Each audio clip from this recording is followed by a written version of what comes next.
کرده مثل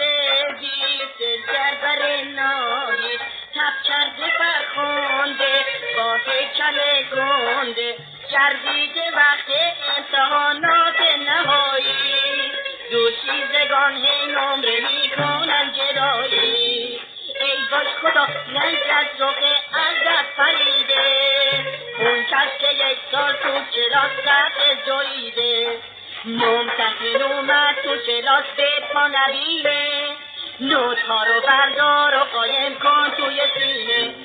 شمسی رو بگیرش که قد کرد هیکل سنگینش رو لک کرد تا نیفتادم تو خمره آه معلم جونم یه نمره آه معلم جونم یه نمره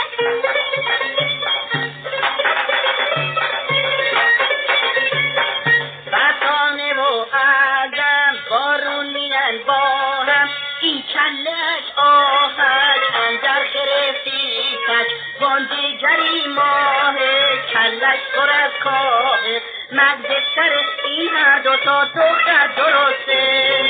چیزی که باقی داره یک مش خاک رسته جد منتظر از دختری بپرسه کاری دختر خانم جلوی او بایستشون نیست اما با این هوش و حواس نبرده انجام موتهای حفله اگر و ما قبل میلاد میگه داشته رو بنده سجدر عجال دوم اسکندر تا نیفتادم تو خمره آمال جونم یه نمره آمال جونم یه نمره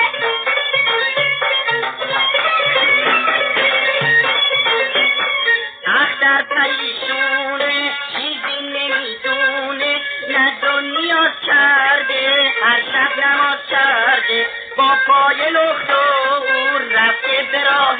دور بهتر چو وارد میشه در سالن به تدور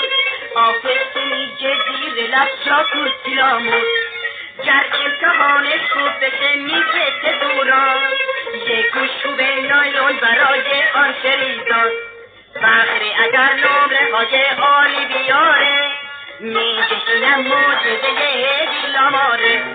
گر رو بوده بشه میگه زود الهی خراب هولی بود تا نیفتادم تو